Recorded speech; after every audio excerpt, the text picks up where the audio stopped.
If you've enjoyed tonight's episode, please make sure you check out the episode description. You'll find links there on how you can learn more about this guest, links to connect with them on social media, and how to support the podcast. Remember, I don't get paid to do this. My boss is a bit tight-fisted, but I can say that. I work for myself. In short, this show really is all about the guest. If you've enjoyed their interview, please feel free to let them know. You can also tune in to the other podcast, Growth from Darkness, which is co-hosted by a lovely lady from Australia.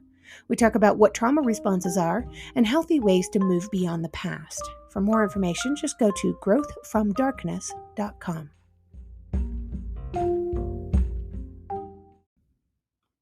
And as much as we all hate commercials, they are a necessary evil these days. That's what keeps the show on the air. You know, you can also show your support by purchasing one of my many books or donating through PayPal or leaving a review on whatever platform you listen to this podcast on. You can find the links to the books or for donation options in the podcast description. And as always, a portion of the proceeds do go to local organizations that help fight human trafficking.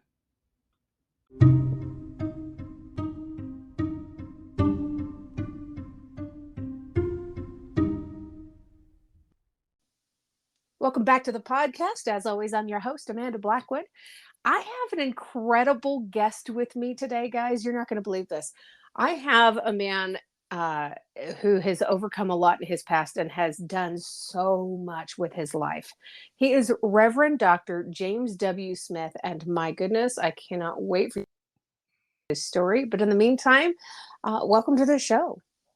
Thank you, and glad to be with you today. So whenever you introduce yourself to people, do you tell them that you're the Reverend Dr. James Smith?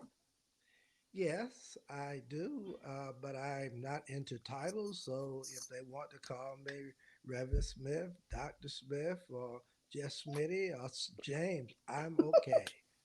I love that. You're so down. It totally makes sense with your wife. Mhm. So I got to ask, my first question is usually always the same. Where are you originally from? Where did you grow up? I grew up in Lewisburg, North Carolina. It's about 30 miles north of Raleigh, the capital. Oh, sounds like it's a beautiful area. I've been Mhm. through North Carolina a couple times. Yeah. Nice. So tell me a little bit about your experience with what it is that you've been through. What kind of launched you into this path that you've been on now? Well, let me give you a little of my background.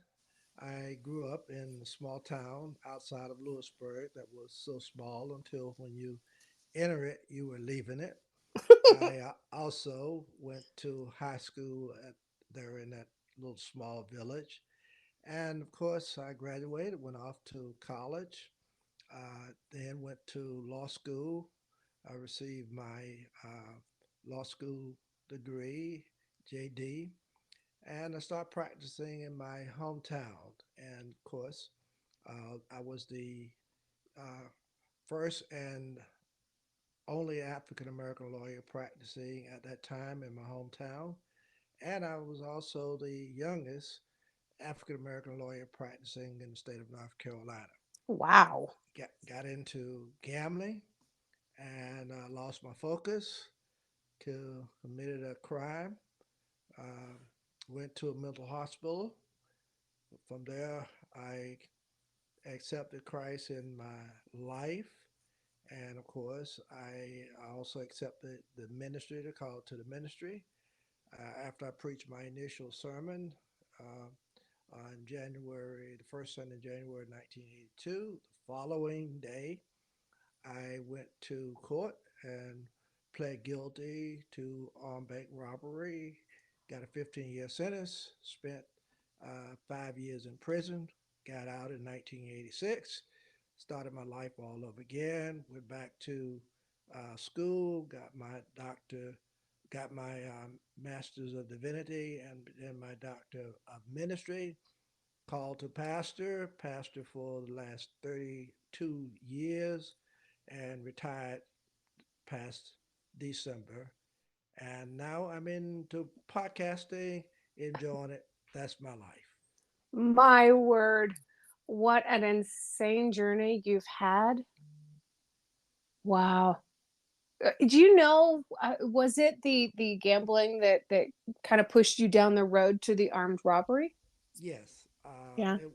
it was. I don't know. I got into it.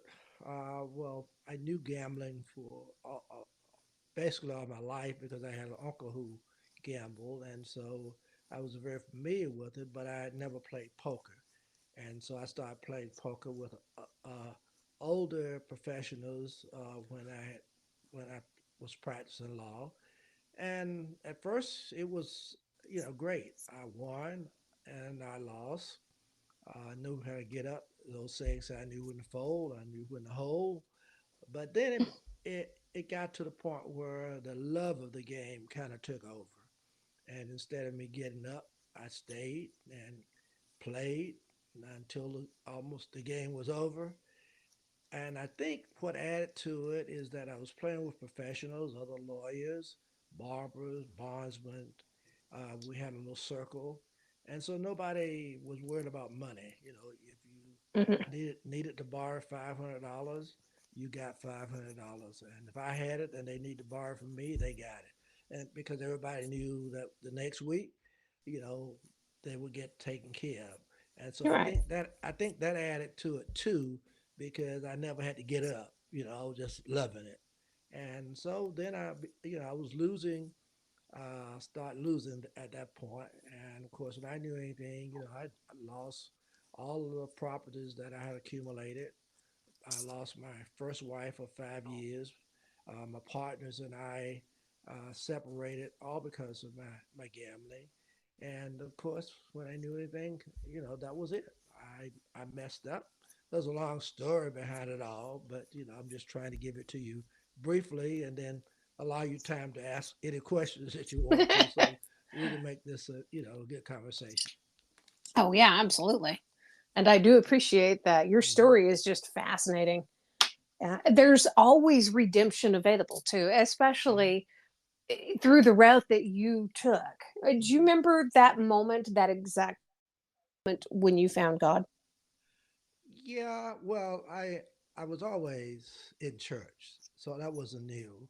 My mother was a very dedicated Christian, so I went to church all the time. As a matter of fact, my mom was always in church, and I can remember gambling when I would try to rush home to make sure that I took my mom to church. So I knew about church, uh, but after my crime, and I went to they I was committed by the court to the mental hospital, which is Dorothy Dix Mental Hospital that was in Raleigh at the time, for a 6 weeks observation.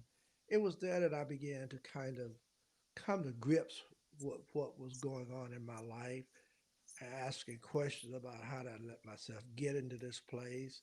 And my faith just kind of took over. And I just came to the conclusion that, all of that stuff that I was doing, it was over, the drinking, the gambling.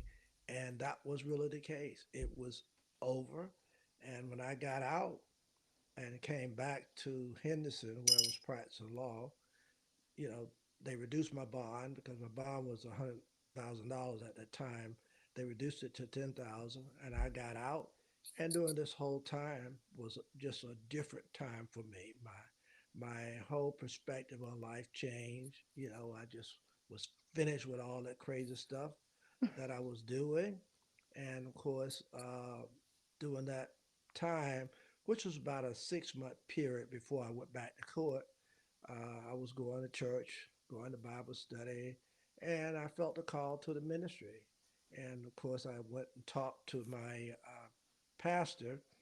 And of course, didn't want to do my initial sermon as the Baptist denomination somewhat require an initial sermon of you.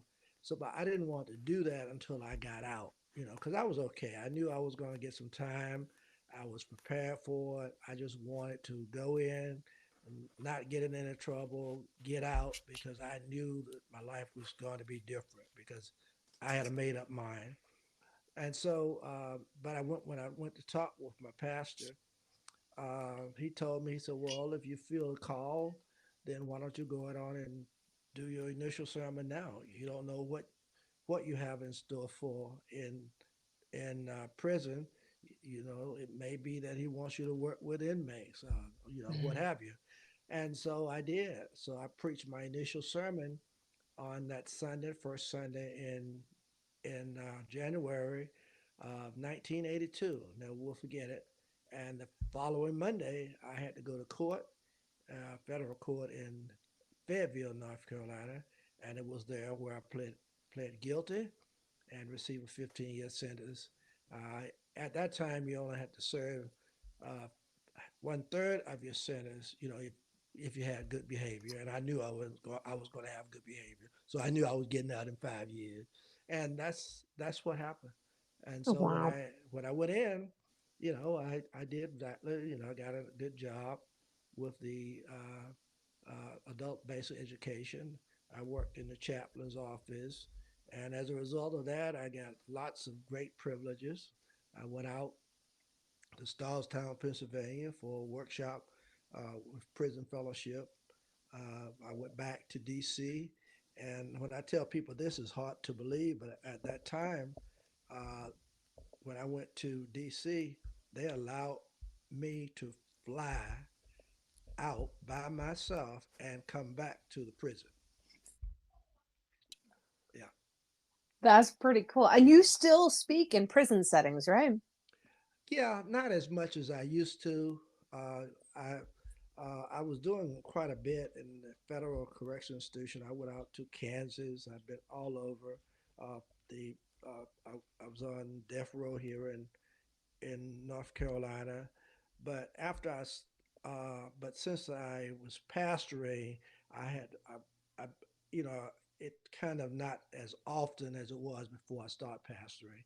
And so now I'll go when I'm called, but I do lots of inspirational speaking, just sharing my story and just doing, encouraging, inspiring, and hopefully transforming messages. And I do that through my podcast.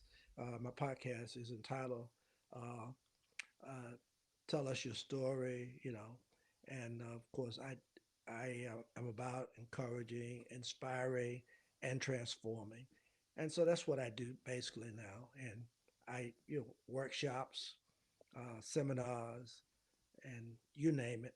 I've got a full line. I've got T-shirt lines, cap line, encouraging, inspiring, transforming, all of that. So enjoying it. Very nice. You also have a great sense of style. I've got your photo pulled up right in front of me. Your bow tie perfectly matches your pocket square and it is sharp, man. well, You're looking good. well, thank you so much. You're so kind. But stories like yours are exactly why I decided to start doing what it is that I do. I know that we haven't had too much of an opportunity to talk beforehand, but Mhm. I'm a survivor of human trafficking, and God saved me for a very special reason that I couldn't find for a very long time. Oh wow. And finding people like you who have been through the trenches also and have come out the other side, and you've learned to speak up and you talk about not just what you've been through, but what you've overcome and who you have become because God decided this is your path. Hmm. It's That's so right. important that we get those messages out there. There's so many people that are feeling lost. Yes, I agree. I agree with you. You know, when I got out in 1986, I went to the halfway house, and of course, I we had to get a job, and I went straight to the courthouse because that's what I did. And saw a lawyer that I knew, and asked for a job, and he told me to come by the office, and I got a job starting next week. So everything has worked out. Got applied Wow. for seminary, and the first semester that I applied, I didn't get accepted, but I didn't get discouraged because I knew why. I assumed they were wondering if I was very serious or what have you.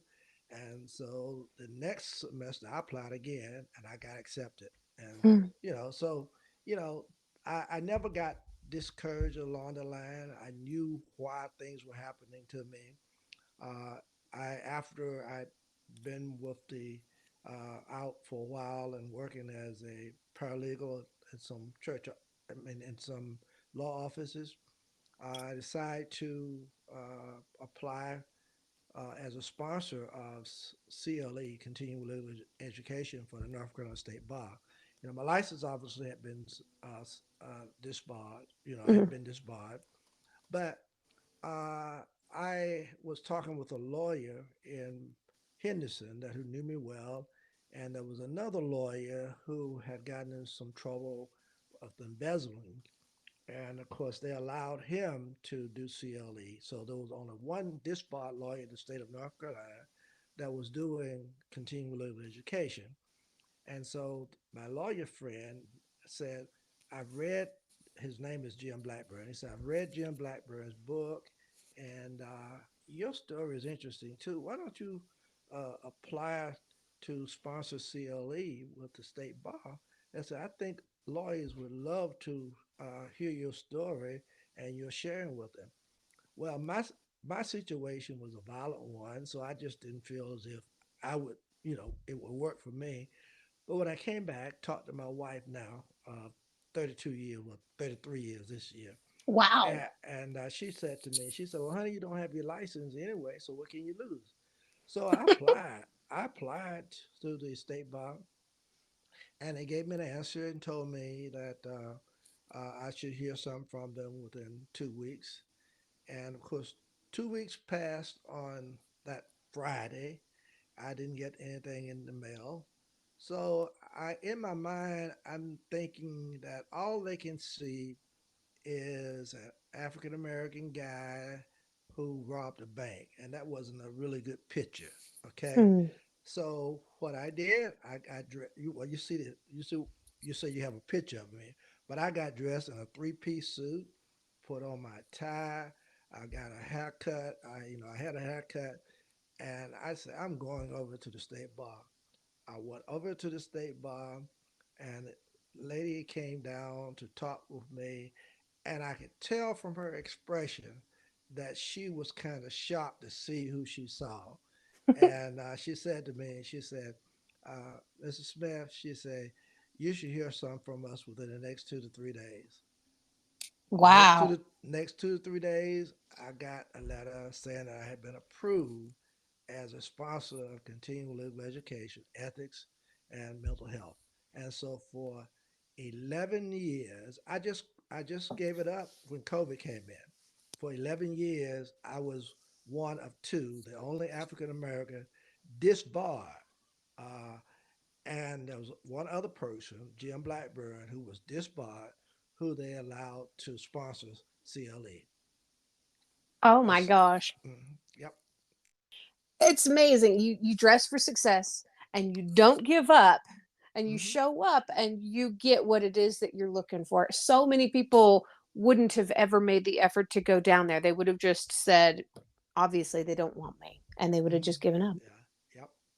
Yeah. I love that you didn't give up, James. That's No. amazing. And 33 years this year with your wife.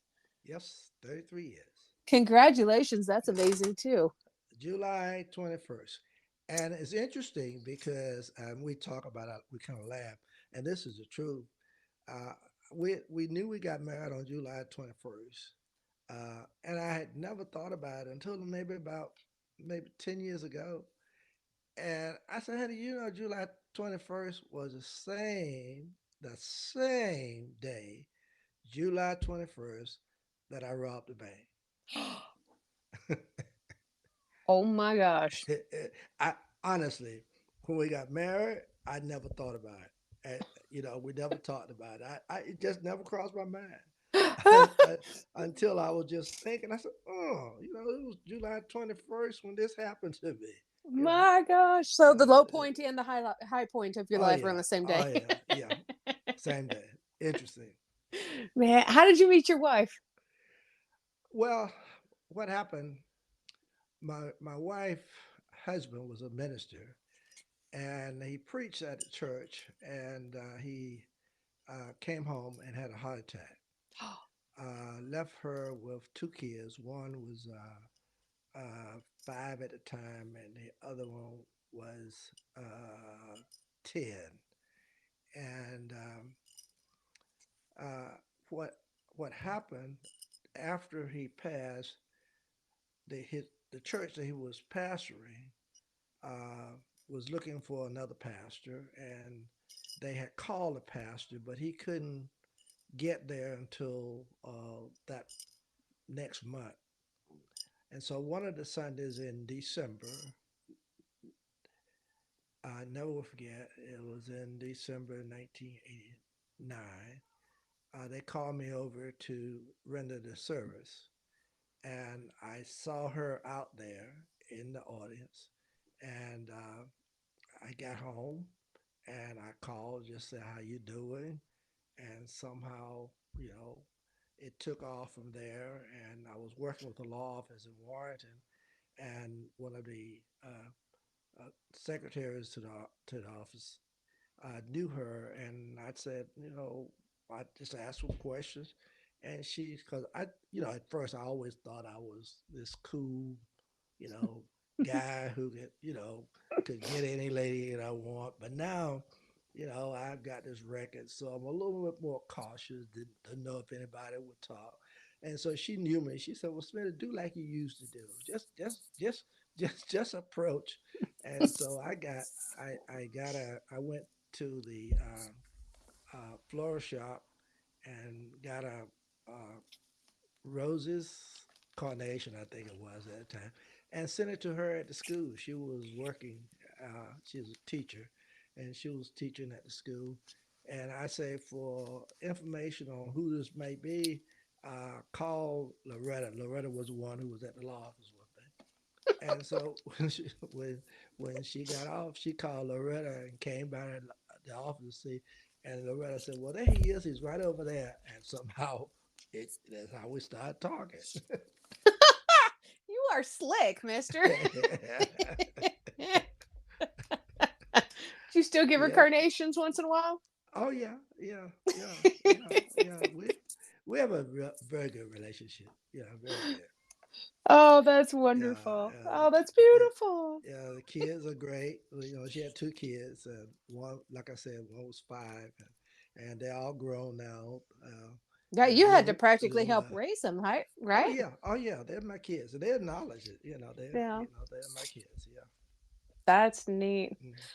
Oh my gosh. And your book, Deal by Me, Mm-hmm. do you happen to have a copy of that handy? Have you got a portion of it you'd like to read for the audience? If not, that's okay too. Oh yeah, I think I got them in the car. Uh, I think I've got. Yeah, they're in the car because I keep them with me. People always ask me for a copy when they see me. Uh, Oh, wow. but uh, but I know some of the things that I talk about in the second book. Oh, I can share with you. yeah. The second one, the first book I wrote was "Deal by Me," uh, a golden opportunity blown, and that was based on my blowing my law practice. So it kind of correlates. The deal by me symbolizes my gambling and my saying, "I don't want the next hand." Okay, I hope you can feel that. Mm. And so then I wrote my second book, Doing the COVID. And that book was based upon a self evaluation. It's entitled Deal by Me, second edition, a self evaluation, where I actually share things that I learned from what I went through. And of course, there are some things that I talk about in this book, and I share things like, common things that we hear all the time, like the darkest hours just before dawn. Talk about confronting the source. You know, an idle mind is the devil's workshop. You know, Yes. play with fire and you get burned. And all Yep. of it relates to where I was going for. Accept responsibility. And of course, I talk about don't let your circumstance be an excuse. And of course, I share, how don't be afraid to fail. And that particular one I was really interested in because uh, while I was being out, I was still going different places talking. So I contacted a a, s- a s- a place in Chapel Hill, North Carolina, which was a,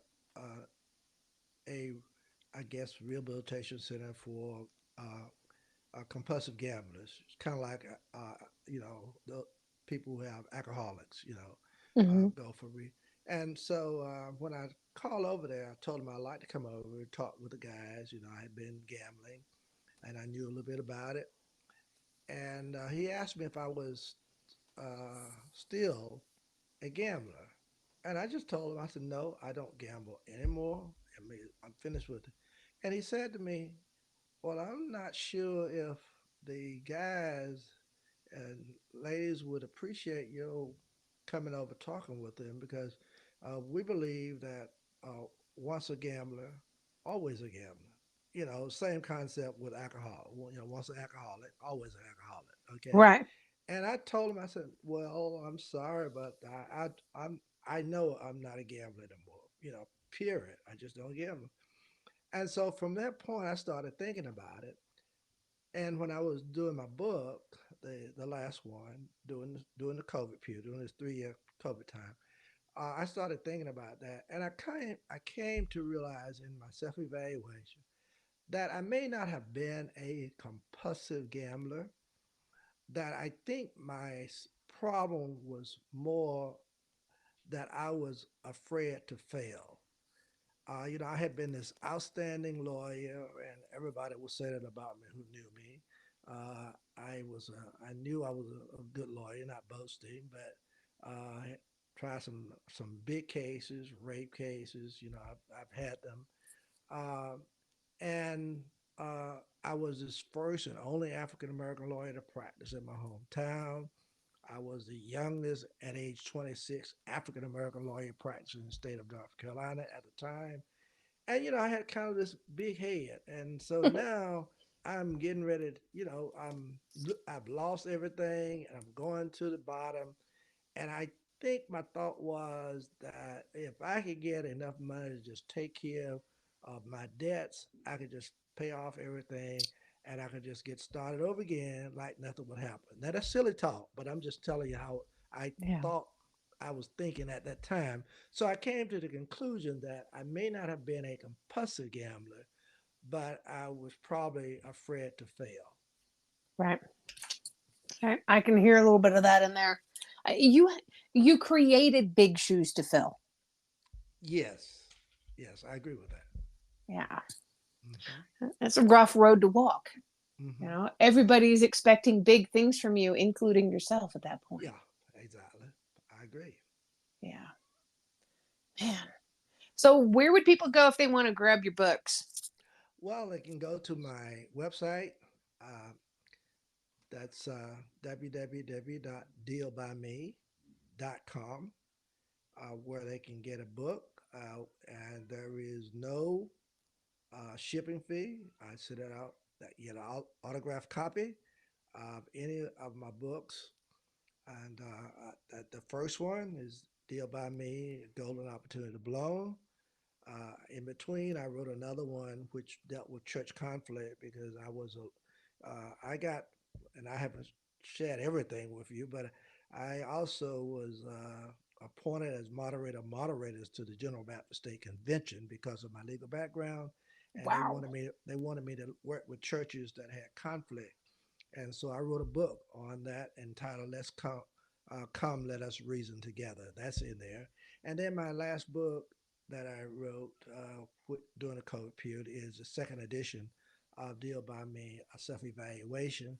And they're all on my website. I've got cap, I've got a t shirt that's engraved, encouraging, inspiring, transforming, and my logo, Deal by Me, is in the T-shirt. All of that's on my website. Pricing is on the website. Now the books can also be purchased from Amazon.com, and of course any other bookstore. Once you ask, they may have to, request it, but Yeah. you can get them. But the ones on Amazon aren't signed. I want signed ones. Okay. Well, I'll I'll sign them for you. All you got to do is just go to the website and pick it up. And I also do workshops on my website, and I also am available contact for speaking engagements. Do a lot of inspirational speaking. So that's my life, enjoying it. Absolutely. And 33 years married to a wonderful woman. Exactly, exactly. Oh my gosh, you are incredible.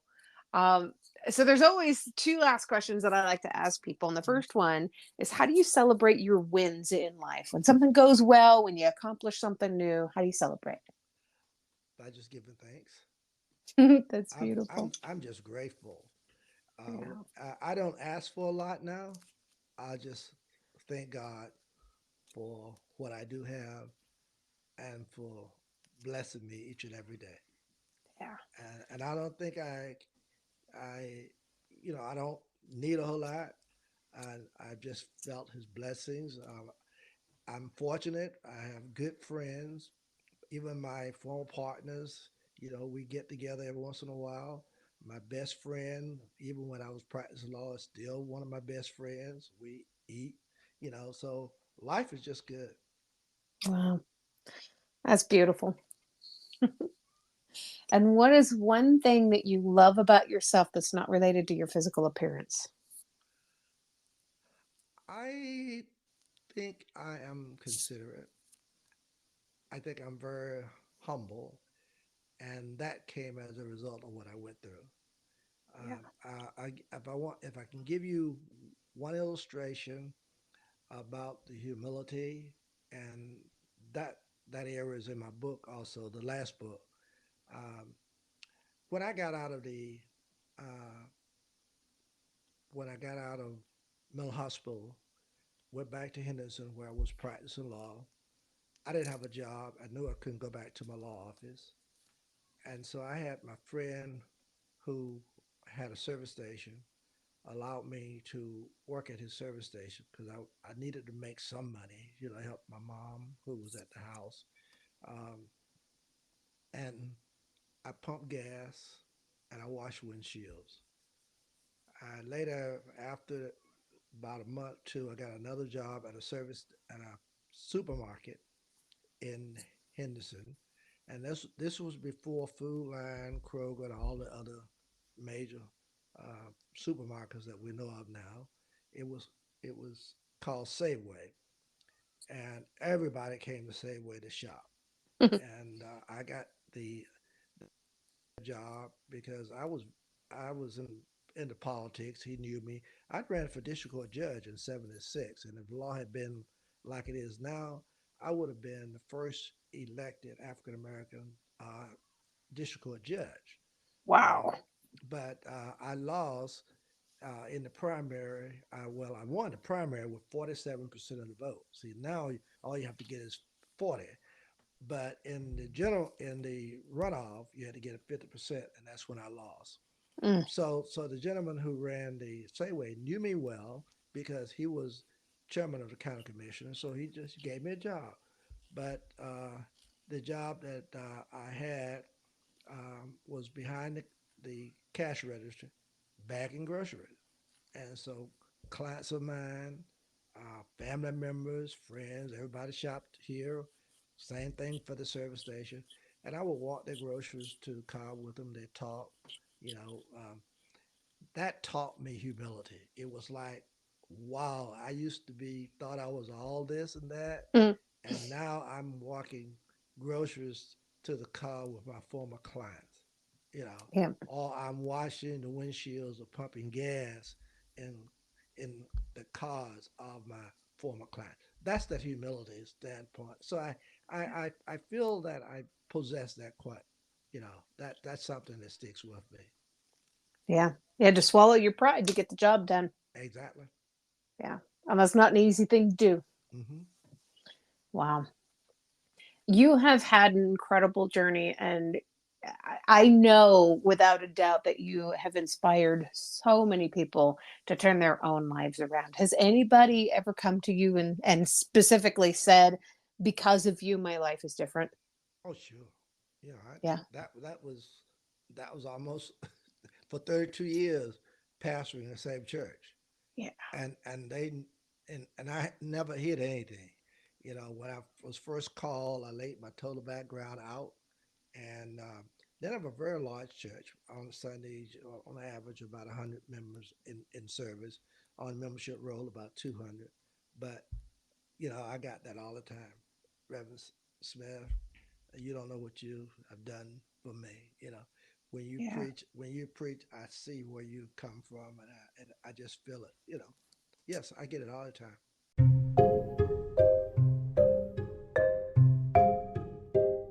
If you've enjoyed tonight's episode, please make sure you check out the episode description. You'll find links there on how you can learn more about this guest, links to connect with them on social media, and how to support the podcast. Remember, I don't get paid to do this. My boss is a bit tight-fisted, but I can say that. I work for myself. In short, this show really is all about the guest. If you've enjoyed their interview, please feel free to let them know. You can also tune in to the other podcast, Growth from Darkness, which is co-hosted by a lovely lady from Australia. We talk about what trauma responses are and healthy ways to move beyond the past. For more information, just go to growthfromdarkness.com.